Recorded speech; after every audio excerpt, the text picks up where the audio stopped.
I'm Assemblymember Didi Barrett.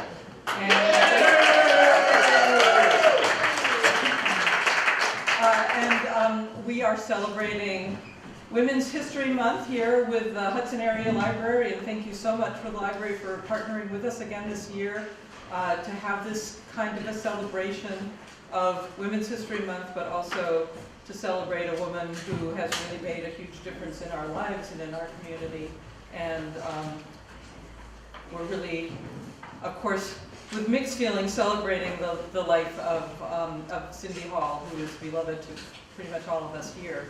And Cyndy was included this year in our 6th volume of Women's History in the Hudson Valley, which is a project that I launched when I was first elected because as a lifetime feminist and as a woman who has run for office in part because I want girls growing up today to understand that this is what elected officials look like, I've always been very conscious of the fact that women's stories are never told at the same, in the same way that men's stories. Men's stories are in history books, and men's stories are the subject of movies, and when we talk about historic figures, it's usually men that come to mind, but women's stories generally more often are shared by word of mouth. They're shared in letters, they're written in diaries, they're much more intimately passed on, and so therefore have not necessarily been part of what kids growing up today hear about, and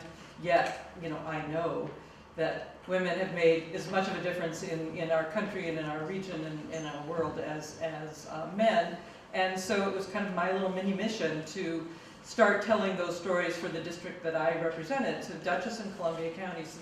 For the last, this is, as I said, the 6th year that we've done a volume of 10 stories, and the criteria are that these are women who are no longer alive, so this is really history, and that they are from Dutchess or Columbia County, and that they've made some kind of a difference in the community, in the state, in the region, in the country, and we have captured them in these little volumes, and they're all, I think the library here may have a whole set of them, they're all a little bit different color-coded, but we have now told 60 stories, and it's been a wonderful project, and my team just in the back there have all been part of helping to pull this together, and we also call on you if you have any names to include for us going forward. I mean, we really do, it was easy at the beginning because my incredible district has, of course, Eleanor Roosevelt and Mrs. Van Buren and, lots of Livingstons and, Edna St. Vincent Millay. We, have some pretty amazing women who either came through here or made a difference. Jane Bolin, just really, really great stories. But we're now looking to continue to grow this and tell these stories. We really try to balance 5 from Dutchess County, 5 from Columbia County, and have every century represented. So the 18th century, the 19th, the 20th, and now the 21st. So as much as possible, we really do would love to have additional stories, and we really want to make sure that the diversity of this region is reflected in these stories as well. So we're open to your suggestions and your ideas. And there are books in the back if you haven't gotten a copy, and we do this with the Mid-Hudson Library System, so it's fitting to be working with the Hudson Area Library here. We distribute 25 copies, or at this point they've been asking to re-up, but 25 copies to each of the libraries in my district, which is 16 different libraries, and we distribute them to all the high school libraries in my district. So we're trying to get these stories out, and I did an interview a week or so ago with one of the reporters from Spectrum News, and he was this wasn't even his area, he was from Albany, and he was saying, I learned more about women's history reading this than I ever did all the way through school. So we know it's making a difference. We've had a handful of teachers now and then ask for a whole set to use as part of the curriculum.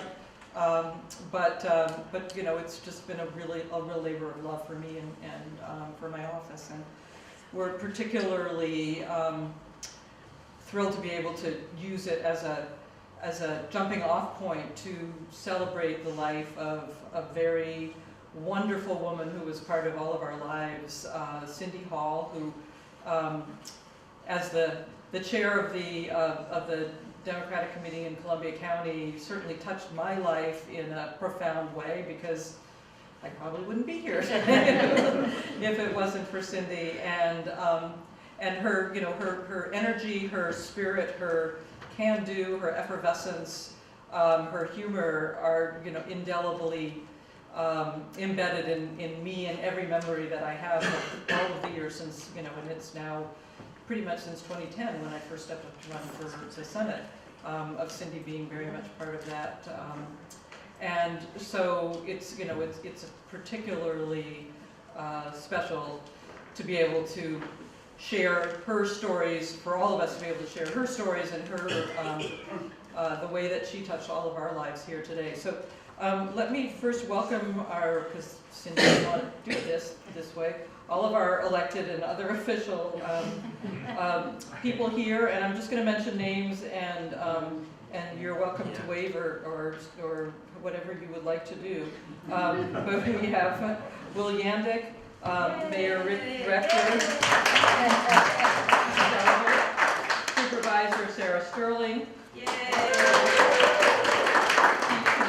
from our current chair of the Democratic Committee, Virginia Martin, our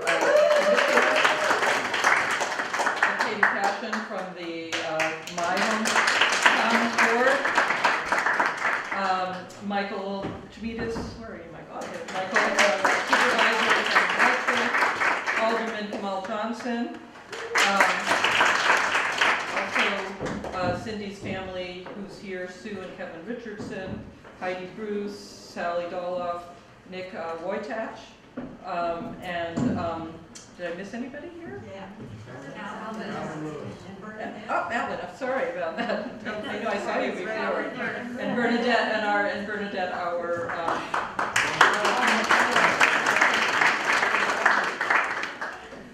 So this is really, we have a few people who've asked to speak, and they'll lead us off, but after that we really want to open it up to everybody to remember Cyndy in whatever way they want to. Some people have things that they've written. If you want to sing a song, if you want to, we don't have a piano here, but certainly Cyndy's musical legacy is an essential part of for all of us. So sing a song, do a dance, anything you want to do. This is our time to celebrate Cyndy. So our first speaker is Stephanie Sussman, who is currently the chair of the Claverick.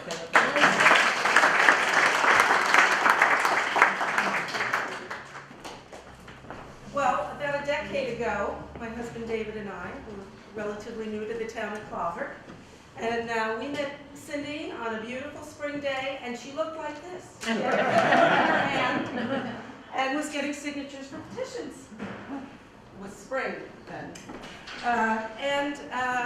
That was, we met each other. We found out about each other's lives, and she told us about our town. And I know that Cyndy was listening to us. She wanted to know all about us. And what Cyndy was doing was just filing it away for future use. And then I got involved wanted to be involved in the Democratic Committee in our county, in our town, and I spent a lot of time with Cyndy then. And her bigger-than-life personality, it was so refreshing to be around. We did a lot of road trips together around Claverick and outside of Claverick. And everywhere we went, Cyndy invariably met one of her students, her former students. And it was magic to see the way they looked at each other and were so happy to catch each other up on their lives.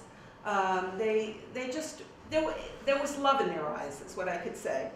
And as we made our road trips around, we were planting lawn signs in Claverick, we were getting petitions signed, we were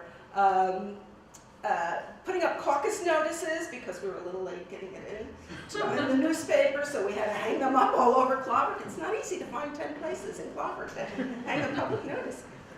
And we went on road trips to Albany, we went to rallies together, we did phone banking for Hillary Clinton together.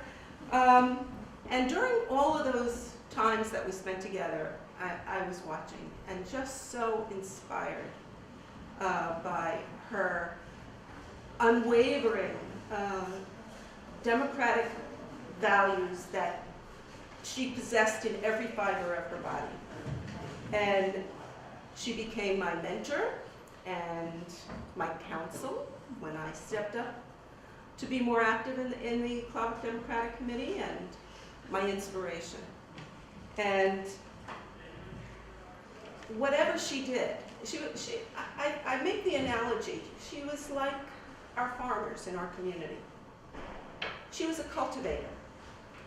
She cultivated opportunity, passion, a sense of future, and her energy just became part of everybody's inner soul. Everyone she touched, she reached their soul. And I think of Cyndy practically every day. There's a plant in my home that Cyndy bought for me, and I look at it with love every single day. So I'm so happy to have been able to share my thoughts with you about Cyndy.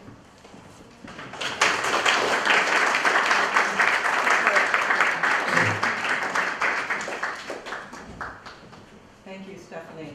I'm also going to share with you, we have a letter that was written by our Congress member, and I'm just going to read it out loud to you. Dear Assemblymember Barrett, on behalf of New York's 19th Congressional District, please allow me to recognize your efforts to celebrate women's history in the Hudson Valley.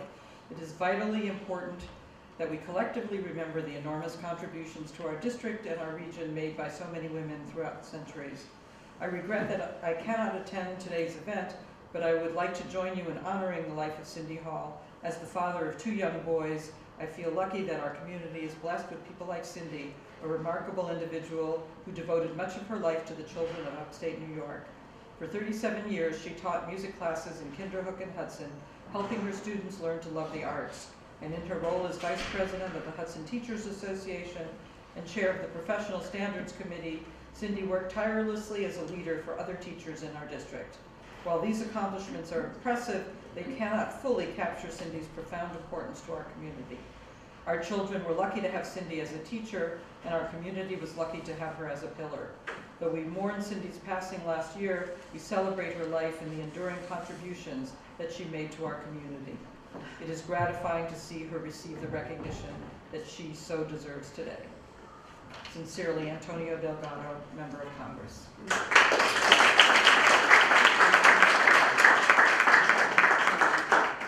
Now I'd like to invite up Karen Feldman to share some memories. Okay. I didn't know I was on the list. I thought I You said you had a letter. Okay. Well, I have 2 things here. I have an email from Judy Schaub, who could not be here today. And Judy has been a long-time dear friend of Cyndy's.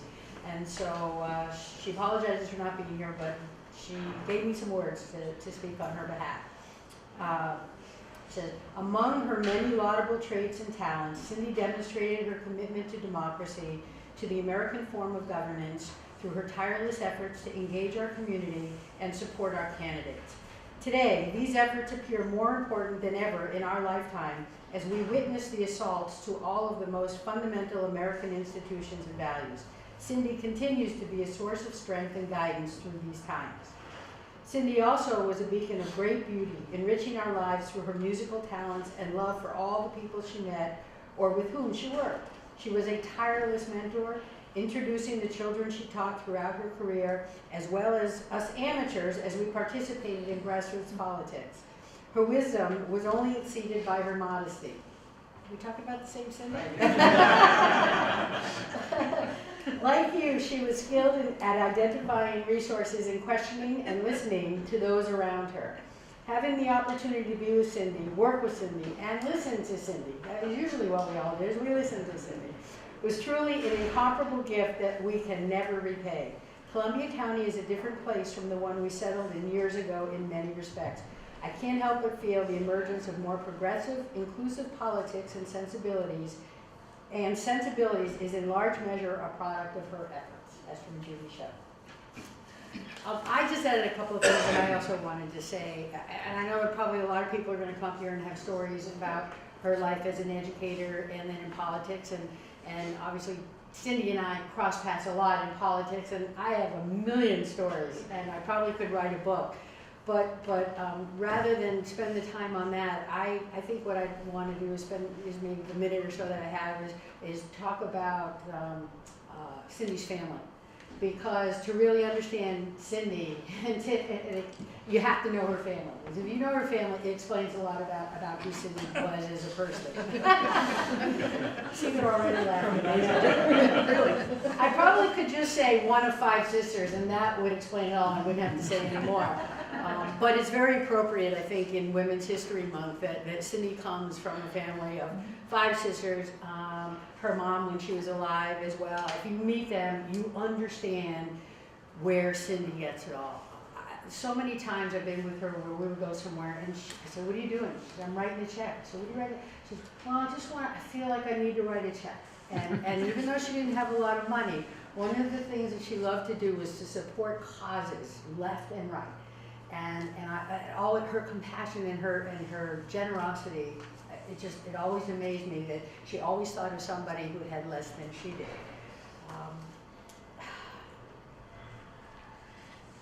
She just constantly went out of her way to help others. And I was really blessed to have an opportunity to spend time with her sisters and Cyndy's last year, particularly the last couple of months. And if you saw the love that surrounded Cyndy and the sense of humor and the caring and everything, I mean, that they allowed me and so many of us to come into the house and be part of their lives was just, it was an incredible blessing, and I'm really honored, and I thank them so much for allowing me to be part of it. I mean, even the last days, Cyndy was still barking orders. I mean, and I think I said this at her tribute last summer. I mean, she wrote her own obituary, and when she went to bed one night, Mary and I think Sally and I are sitting there, "It's much too long, we have to shorten it." So there was this humor that permeated everything, even in those last days, and I can say that being there in those last few weeks, they were great for Cyndy. I mean, she was up, she was talking. She said to me, "Get Antonio Delgado on the phone. I want to talk to him. He needs to understand single-payer health care." To the end, Kirsten Gillibrand called Cyndy and spoke to her one of her last nights, and they had this incredible conversation, and Cyndy was so energized by it. But, I mean, right up until the very end, there she was, just dictating what kind of ceremony she's got, what kind of service we're gonna have, who's gonna be there, who's gonna talk. I mean, you know how long the service is gonna go on for. You can't believe what we went through. And so Sally and I, we all looked at each other and just kind of winked and said, "Okay, Cyndy, whatever it is that you want."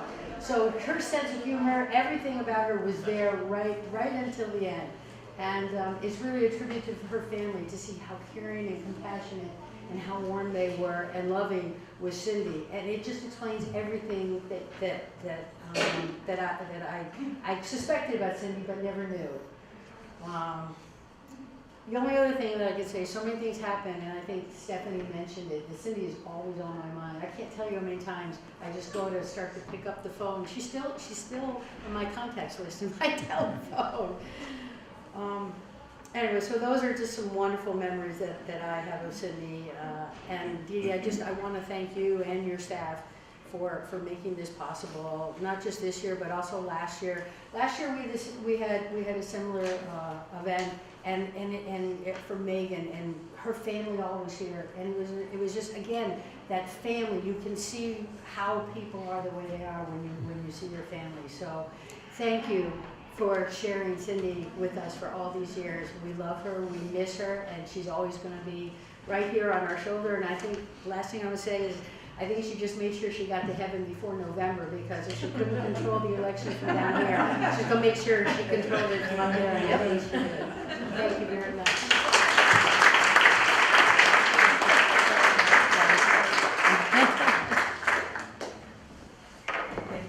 Thank you, Karen. I keep tripping over things here. Thank you, Karen. Enid Funderman had some, I think, a letter that you wanted to share as well as your own thoughts, right? The letter's going to be read by somebody. Okay, all right, so please come share. I didn't know what I was gonna say. I wrote this last year, right after Cyndy died, for Imby, and I'm just going to read it now. Make sure everyone can hear it. Thank you. Is that better? I need this because, unlike Karen and Stephanie, I don't project well. Okay. When I met Cyndy 15 years ago, she was a little wary of me. I was an interloper, proposing something slightly radical, and it took her 24 hours to take it all in, and me too. The next day she gave me a hug, which was not only an expression of affection, but approval, appreciation, gratitude. Cyndy's hugs were fierce, a mark of her devotion to and passion for our community. Our little town of Claverack, ensconced in our little county of Columbia, and overarching all our big country. Cyndy was probably the most patriotic American I've ever met. And in not a flag-waving way. She pledged allegiance to the flag like she meant it, because she did. Saying it loud enough for her voice to be heard above us slightly embarrassed mumblers. She was an unapologetic Democrat. She believed deeply in qualitative difference between the major parties. We care about people, they care about money. Her devotion to people was personal as well as political. Her sisters, who carried her through every one of the days of her last months. Her mom, who she brought into the heart of our community in her mom's last years. Her friends, her neighbors, her colleagues, and for some 37 years and well beyond, her students. Miss Hall was a music teacher, first in Kinderhook, then at the old Claverack School, and later Hudson Middle and High School. Her classes, rehearsals, if her classes, rehearsals, and productions, were anything like her county Democratic Committee meetings and rallies. I get it. There have likely been county chairs who were more efficient, but I am convinced that no one has ever been as ebullient and inspiring as Cyndy. She conducted meetings with the enthusiasm of a young child, buttressed by the wisdom of an old pole. There was no refusing her requests for your time or your money, not because she made you feel bad if you didn't contribute, one or the other or both, but because she made you feel good if you did. She made you want to help her save the world, or at least our perfectly imperfect piece of it. If all politics really is local, Cyndy Hall knew it in her bones. Her death leaves a hole in the hearts of all of us who loved her, and in her beloved community's heart. Thank you, and thank you to you.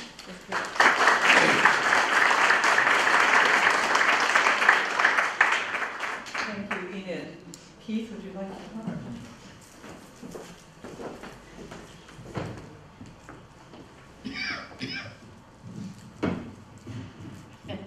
Further direction. There have been some fun parallels in listening to everybody, like several of the previous speakers. My first contact with Cyndy was a little overpowering. Who was this person that was coming up at this Democratic thing and saying, "You're in Ghent, go see this person about Ghent." And a number of years later, when I became the county chair, I sort of felt like the British Prime Minister going to see the Queen once a week. And she was an enormous help to me in terms of just understanding what was expected and some things I'd never heard of, never thought of, and of being so enthusiastic, because she was seeing, I think, the fruit of all the labor that she'd done for so many years for our party. As all these people, as the Democratic Party became more and more important, had more and more participants, and as we started to achieve better success. than the polls. But for her, that was always the means rather than the end. Somebody, I think Karen talked about her intense fervor for democratic ideals, but it wasn't just democratic ideals, it was ideals about how you treat people, about how people are helped.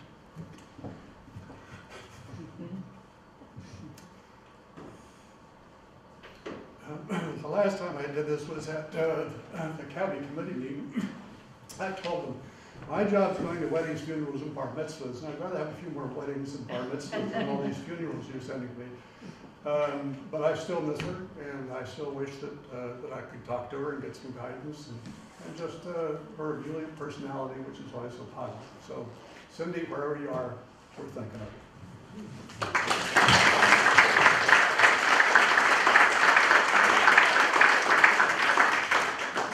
Thank you, Keith. That's the group that had already pre-booked a speaking slot, so now we open it up to, yes. Didi, Mike Howard. Hi, Mike. Can I speak? Yes, you can. Come on up here. Last time I saw you was at the gym, so. So, Cyndy was my music teacher, and I went to Claverick, and my father was superintendent of schools at Hudson, and Cyndy was like a thorn in his side. And my dad told me that he's down in Puerto Rico, but he said I had to come today. But I wanted to come today. So I took piano lessons from Cyndy in the old Merchant Ivory House, because she lived there a long time ago. And Cyndy was a taskmaster. So in at Claverick, it's a small, tiny school, one kindergarten, 1 through 5th grade, but she kept track of you and she knew what you were doing. So one time in 4th grade, we were getting to put on the winter performance of the choir and everything at Claverick School, and it felt like a private school. And a young man, that year we did Sesame Street. So she had a young man that was going to sit in a tub and sing Rubber Ducky. But when you're about 9 or 10 or 11, he backed out at the last moment. So what Cyndy did is she came to me and put the arm on me and said, Mike, so-and-so backed out, would you do it? Gosh. Cyndy, I really don't want to. And she said, okay, Mike, I'll see you, I'll see you at practice tonight. And so she made me stay after, and she made me do it. And I still see people today, and they said, you sang Rubber Ducky. Oh, school. So Cyndy can make you do things that you might not want to do. And even at the end, when I was helping out the sisters and selling the house and doing that, I had to do things that I really didn't want to do, but we did it. In Hudson, we had a whole crew of single women teachers that really care about us. Peggy Heerly, Elizabeth O'Rourke, Mary Gorman, Lorraine Skinhorn, and Cyndy. There's a whole crew of them. But their whole life was the school.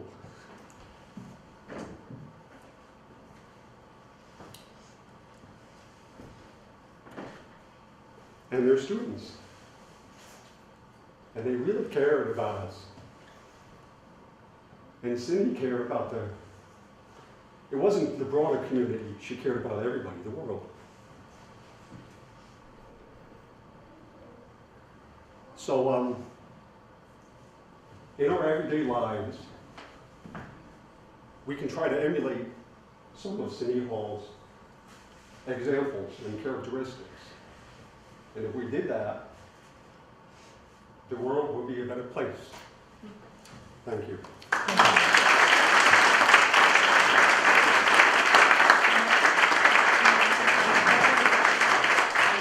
Thank you, Mike. You sure you don't want to do a rendition of Rubber Ducky?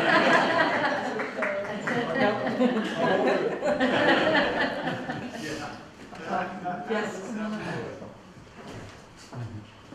Good afternoon, everyone. I'm Reverend Joanna Tipple, and I actually met Cyndy many years ago. My husband met her first because he grew up in Columbia County. I didn't. Apologies. But I actually, as recently as a couple of days ago, realized that 20 years of being here, I am attached. So, some 20 years ago, somewhere, I was pastor in a couple of local congregations, and I decided we were going to do a cantata, because church people do like to sing. And I read music. So I actually directed a cantata a couple of times. But there was one time when it was like, I can't direct and sing at the same time. I mean, some of us can walk and chew gum, not always. And Dave somehow connected with Cyndy, and she directed for the performance. And it was beautiful and lovely, and she was so encouraging. And here's something I can say that y'all is like opposite of what you said. Cyndy never pushed me. Years later, after touching base, now and again, we had this conversation after a particularly recent election. And I said something along the lines of, whatever it takes to change things, if it means I have to carry people on my back to the polls, I will do that. That somehow evolved into a conversation where Cyndy said to me later on, so do you want to run?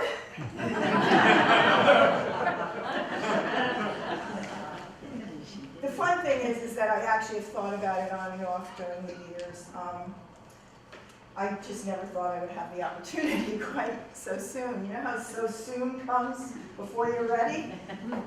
And she said, well, you might run or you might not. There's some other people we're talking to. And so for several months I was like, so am I running or am I not? How do I prepare for this? And then it got to be, okay, yeah, you're running, but for clerk? What did I run for? I was like, oh, okay, yeah, I can do this. Details aren't my forte, but being with the public, connecting, serving, it is what I do. And that's how Cyndy laid it out for me. This is what you need to do. I said, I'm good to go. And we had a couple of meetings to prepare me and just to kind of teach me what I needed. I didn't have her as a teacher in school, but I wish to hell she was my mentor for much longer. I probably shouldn't admit this, but I sometimes go past the house. I know she's not there, but her soul is in this place. And so I just am so thankful that I came across the event and that I was able to be here and just to affirm what y'all clearly already know. Cyndy Hall is a hell of a woman. Thank you.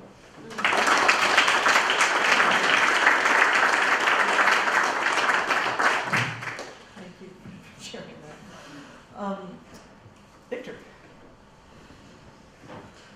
I was doing okay until Mike got up. I hope I can do this. No, I can do it. You can. We're all with you. So, just take me a second. So, I had just moved to Columbia County and was interested in getting involved in the committee. So I took myself up to the county courthouse, which is where the Democrats used to meet every month, and just observed. No one knew who I was. No one greeted me. No one said anything to me. And so I just watched the whole proceedings. And then at the end, I figured, well, I got to make contact with somebody because I wanted to join the committee.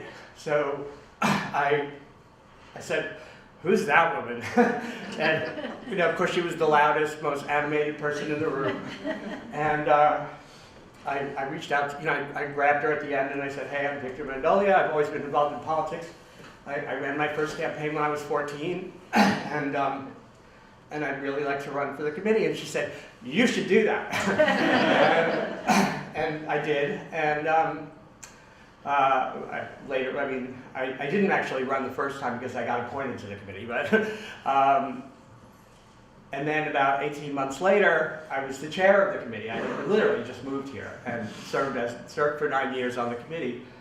And because I was the chair of the Hudson Committee, the Hudson Committee has a standing seat on the executive committee, so Cyndy and I began to work together, daily practically. And when she had been the first vice chair of the committee, or the second vice chair of the committee when I came on, and I worked with her and Bob and Chris Nolan, Bob, why do I have Bob Sack. Not thinking right at the moment. And Chris Nolan, and we worked hand in hand. The Hudson Committee chair kind of has like a special relationship to the committee, since it's the only person that's required to be on the executive committee, so by our charter, or bylaws. So we started working together a lot, and over time, Chris Nolan stepped down, Bob and Cyndy moved up, and I became the second vice chair, and then Cyndy moved up to be the chair, and I was so proud to be her right-hand man. One of the things that Cyndy was always really amazing at was she turned anything into a rally. So this morning, while I'm thinking about what I might say, I could hear Cyndy's voice in the background saying, "This is not, you're not just going to sit around here, are you?" And so I, in my mind, promised her that we were going to turn this into a rally. So one of the things that I know that Cyndy suffered terribly at the end, but the one thing that she did have was insurance. And, the teachers' union has good insurance, of course, and as they should. We all should have good insurance. But Cyndy, more than anybody else I know, fought for single payer and for health care for all. So she would say right now, health care is a right. Health care is a right. Health care is a right. Health care is a right. And I just loved her to death. And I'm so proud to see everybody here, and just wish you all very well, especially your family. Thank you. Thank you.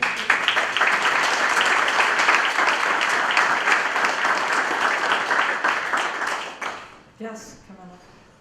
Di. Beginning to seem like too many guys, but No, it's it. We try to started. keep this brief.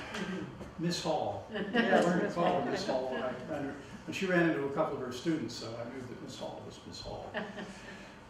I want to just put out there something you may not know. The last 3 years of her life, she served with me in Virginia, a bunch of people on a board called Classics on Hudson, which is a music organization that presents in the city and at Hudson Hall, and also in the schools. And she was particularly powerful about making sure that we got those kids, got music into the schools. And I will be forever indebted to her for that. And for one, I have one story. Because we came here 12 years ago, and I, like Victor, wanted to get involved in the Democratic Committee. Well, she grabbed me, and at the time, Crosswinds was just being built. And she grabbed me, and she had a job. You're going to help me fill Crosswinds. And that stood for me as a shining light of what a democratic value is on the ground. It's housing. It was workforce, it was people who were working, and it was to make this a better town, and she did that. And I will be forever grateful. Thank you.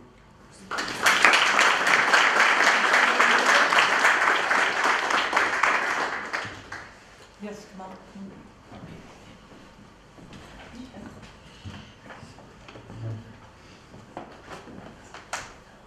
I actually didn't know Cyndy, but I knew Miss Hall.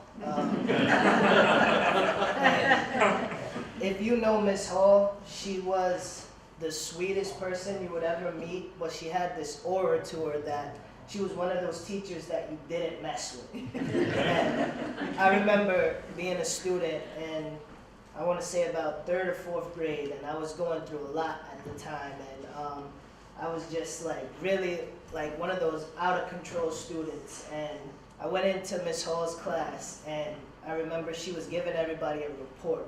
And I'm like, Miss Hall, a report for music? Like, there's no way I'm doing this. Like, I'm not gonna do it. And she told me, she kept me after class, and she's like, I don't fail students, Kamal, so if you wanna fail, that's on you. But like, you're going to do this, and it's not gonna be my fault if you fail. And I just remember saying, like, this lady is crazy. And so she told me, for the next 3 days, I'm gonna keep you at lunchtime. And the first day I went, and I was like, you know, I'm still not gonna do this. It makes no sense to do a report for music class. So I'm telling her again, like, I'm not gonna do it. Like, I'm trying to be like this tough kid, and there was just no break in Miss Hall. So I'm sitting there, and I'm like, I'm not doing it. And she's like, this isn't music, this is life. So then I'm like, let me just do my 3 days, and then I'll be out of here. So day 2 came. She was still the same. So I said, you know what? Let me knock this out. So I ended up writing a report on a young rapper that died from HIV. And I'm like, if I'm gonna do this, like, I'm gonna write the hell out of this report. And like, I'm gonna really show her. So I wrote the report. I gave it to her, she read it, and she knew everything that was happening. Like, my mom was on drugs at the time. Like, I had like a really intense lifestyle. So she kept me that 3rd day, and then she just sat there and like, she just cried, because she also knew my older brother. She had him as a student, and she just cried. And like, as tough as I was trying so hard not to cry. And she got me, and I was like, Miss Hall, like, I can't do this. And she's like, you have one of the best reports that like I've ever read, and I want you to read it to the class. And I'm like, Miss Hall, I'm shy, like, I'm not reading this to the class. And she's like, no, like, you absolutely have to. So I get to gym class later on that day, and a bunch of students keep coming up to me, and they're like, Miss Hall read your report to us today. Like, I didn't know you were smart. Like, I didn't know. So like, I go to Miss Hall. I'm like, Miss Hall, you ruining my street cred. like, what are you doing? And she's like, no, like, I told you, like, stick it out. Like, you're gonna be something one day. And I remember seeing her years later after I got out of middle school. I actually saw her in the high school first. I was walking through the halls, and she was like, you're never gonna get rid of me. And there's Miss Hall, and I was just like, wow. Like, and then when I ran for alderman of the 1st Ward, I had like one of my first events, and I was speaking at that event, and I looked towards the back of the room, and there was Miss Hall. So at the end, I walked up to her, and I said, and I'm like, Miss Hall, like, thanks for coming. And she was like, oh, don't you remember the person who doesn't like to speak in front of you? She said, bye, how things change. And I said, Miss Hall, I just want to thank you, like, for everything, because you never know how much a person can affect your life. And she was actually one of the first people to tell me that I was intelligent. And I tried to give her so much hell, and she did not break. So I appreciate you, Miss Hall, and I appreciate her family for, you know, allowing her to be who she is. And actually at the end of that, and I'll wrap this up, but she told me, she said, you can call me Cyndy now. I said, I will do no such thing.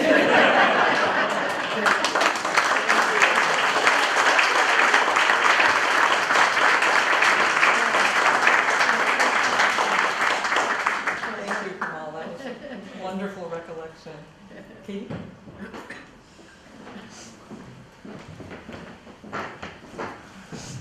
That's a hard act to follow. I grew up here in this area, and even though I lived in Clover, I didn't go to Hudson High, so I didn't know Cyndy through the Miss Hall lens, but got to know her through various community events. And I moved away for about 20 years and came back, and I was probably back in the area for about 2 months, and 5 minutes, right? And I get a call saying, when are you gonna run? When are you gonna run? And it took me probably 9 months of saying, no, I just got back from Washington, I've had enough of politics, that's it. And before I know it, my signs were up around. But Cyndy ran with me. We ran for town board together. Neither of us won that time, but it started sort of a renewal of interest for me after kind of having a debrief from being in DC and Albany. And I ended up getting involved at the community level and not running right away, but starting to do more and more in the town. And then 4 years later, I think it was 4 years later, I did run again, and I won, and I'm still there. We want to keep you there. But Cyndy was a huge influence on me in just getting involved, and the last year or so of her life, I became very, very close to her family, and it was a blessing to meet them and to learn more about her, things that I didn't know about her, and to go over to her house and to sit around and talk about stuff. So I do miss her, and I think of her often, and I will continue to do that the rest of my life. Thank you.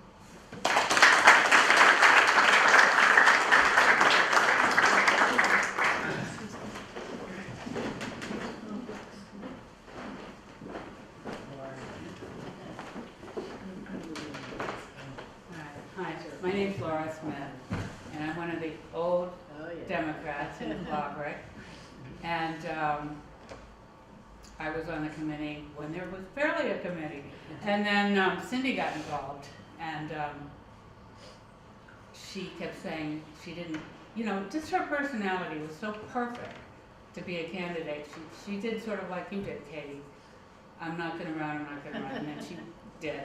She did, I think, twice. And then I was on the committee, and I think it was when there was a change of guard or something, and the vice presidency of the county committee was open, and I really pushed her to do it. She didn't want to do it, and just to run, because she's so perfect. So, it didn't take long, and she did run, and she just jumped in with both feet, and it was perfect, and she was just a wonderful person, so enthusiastic, just everything that you guys were all talking about. And anyway, I just sort of felt like I could step back after she jumped in, because she just did such a beautiful job. And I did the same thing. I drive by her house and think about her every time I go by there. So, thank you.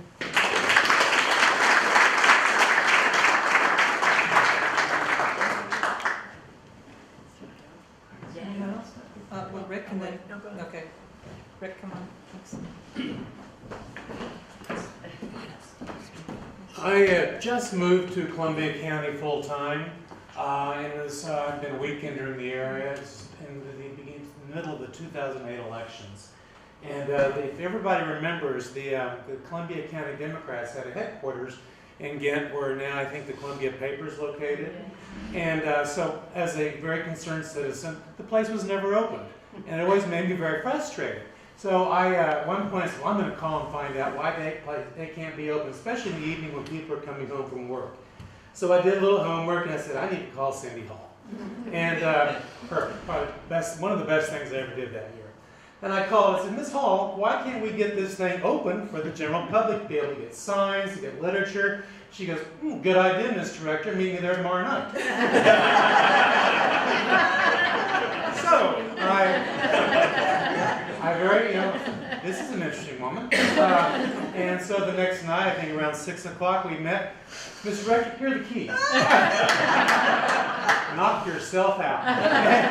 And we sat down, we developed a schedule, so we had it open 5 nights a week. And it was probably one of the most fun 3 months working with Cyndy and other people, keeping that office open for Barack Obama and the Democrats, and it was a great year. And afterwards, some of the most gracious gifts she gave me just for doing these small things. I'll never forget it. And she winked at me and she said, you're going to go on and do other things in politics. I said, I don't think so.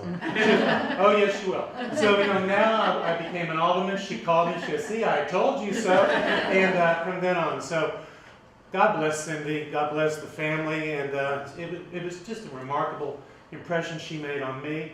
the remarkable change that she made in this county for the Democrats. So I thank her forever. Thank you all.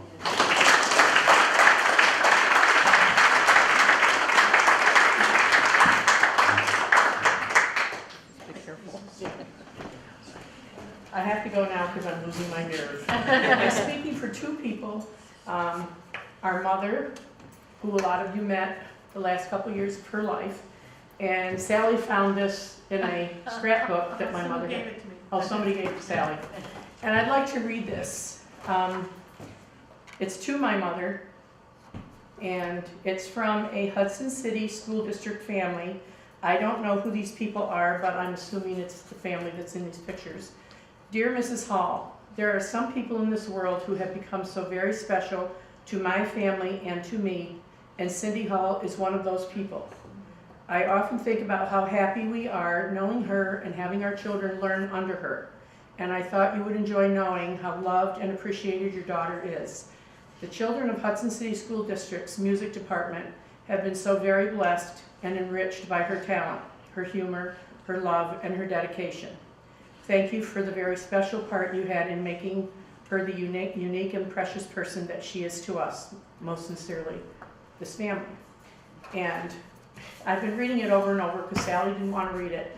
And it made, I have to laugh because when we first moved to Glens Falls, we really didn't have much of anything. But Mommy made us take piano lessons. And I'll never forget it. We rode our bikes to, I think her name was Mrs. Laughlin. She was probably 80. And Cyndy took the first lesson as I rode my bike to the corner store and bought movie magazines and hairdo magazines with my piano money. And Cyndy kept saying, you're going to get in trouble. No, I'm not. You're going to get in trouble. And by the end of the season of piano lessons, she said, so what are you going to do for the recital? I said, what's a recital? Because Cyndy was the music person. I was not. And she said, Mommy, it's going to kill you. And we went to the recital, I think it was in the Presbyterian church, and I never got out of my chair. And I lived to tell the story. Very lucky girl. Cyndy was my 1 year older sister, and she was definitely the boss.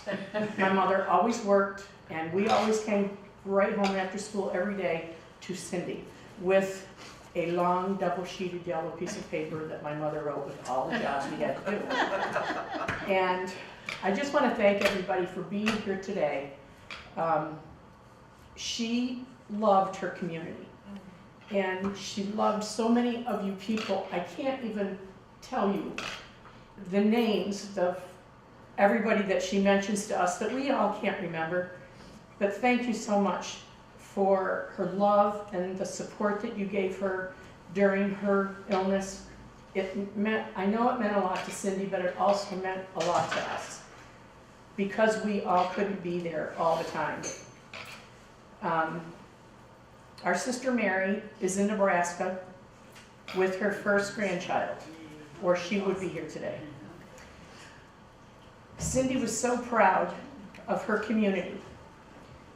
Pride is what she felt most in everything that she did, in her school, in her students, in her friends, and her Democratic Party. I used to say to her, if you want the kids, meaning her nieces and nephews, to listen to what you're talking about our country, our government, and politics, you can't yell at them. And she would say, I'm not yelling. She was yelling. Yes, she was. Yes, Those are teachers' voice. That was her Democratic voice. And I learned a lot about speaking up for Cyndy. I'm a hairdresser, and I have to be very careful about what I say. And over the last 6 months, I've almost put 2 people out of my chair forever. And that probably will happen before the year's out, but she's made us all very much aware of what's going on in our country. I begged her many times to move closer to where we all lived. And she thought about it seriously. She had me look at some real estate, and she always said, oh, I'm not leaving here. I can't leave here. This is where I live. This is where I grow. She loved her community. I ripped my paper in.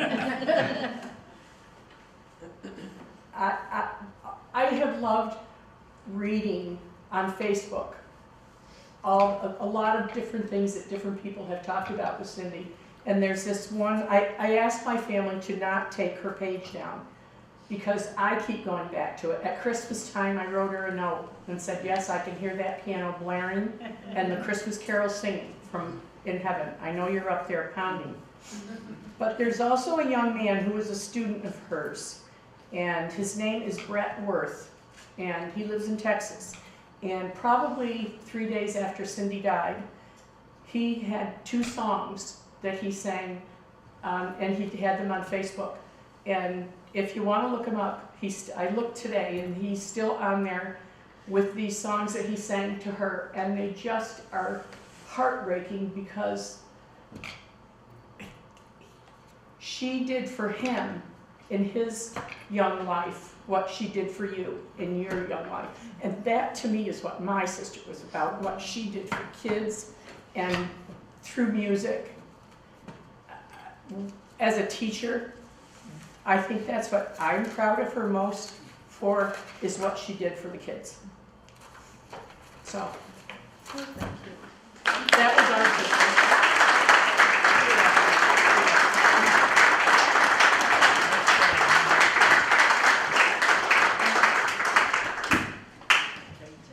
Anybody else? Thank you. Yes.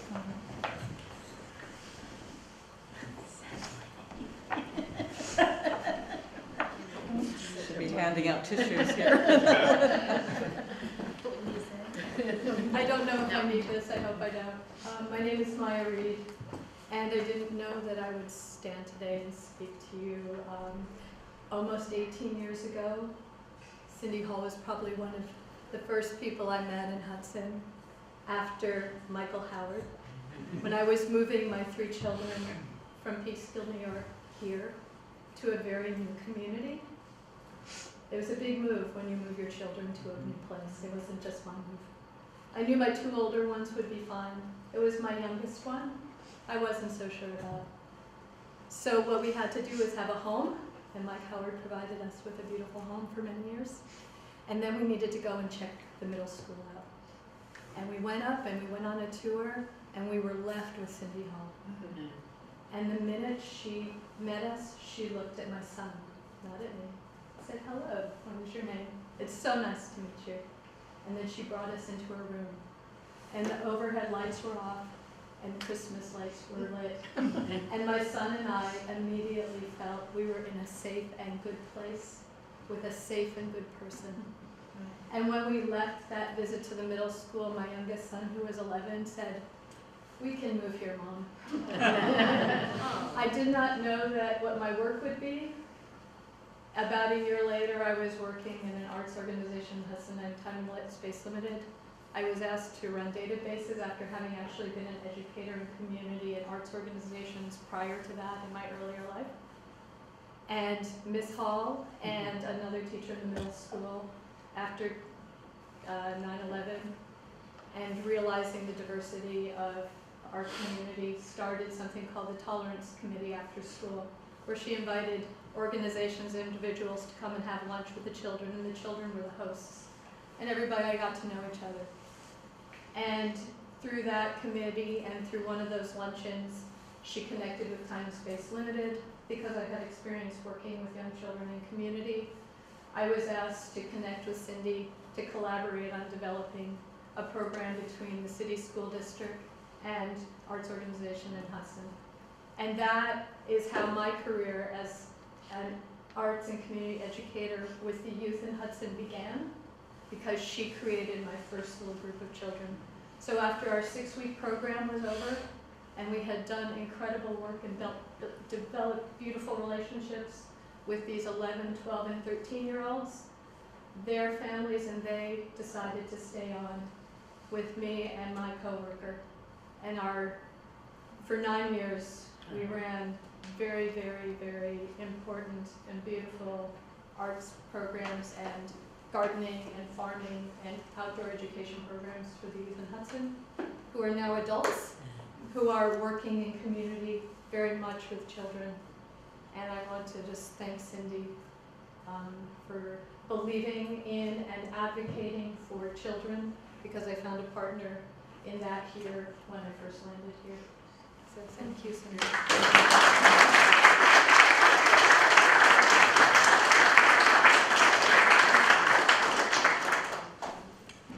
Anybody else?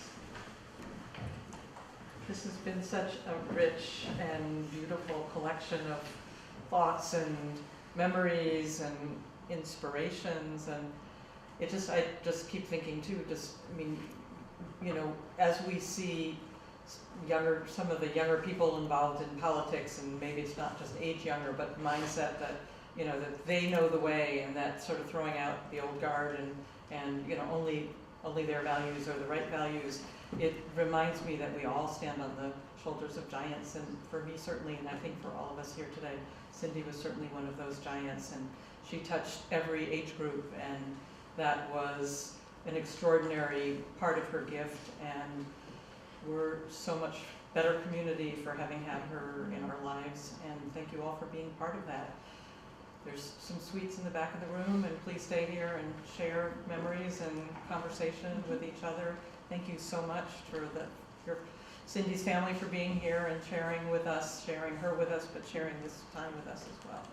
Thank you for the Thanks all opportunity. for being here.